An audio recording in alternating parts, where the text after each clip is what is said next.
私、鳥宮アナが選んだのは、ラジオネームサムネコさんからいただいた With You です。With You。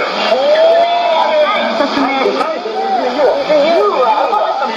You はファンの方のことで、はい、5人とファンのみんなでユニットにできたらいいなっていう。 YOU じゃなくて U アルファベット1文字。 U 1文字です。すごいなんか、はい、一緒になって作っていくっていうのが素敵だなと思って。いいの選んでたよ。ありがとうございます。いいよ。2つ気になるね。はい、じゃあ2つ目。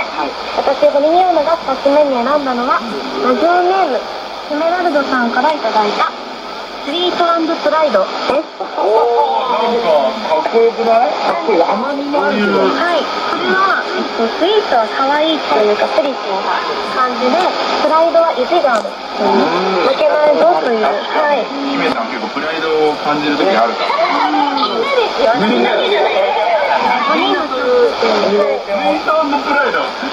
姫さんっぽくもある。いいじゃんいいじゃん。はい。3つ目は、私、堀美央奈が選んだのは、ラジオネームヒロさんからいただいたトゥーザドリームです。はい。夢使ってみたい。そうです。かっこいいね。アンダーのユニットの選抜を超えるぐらい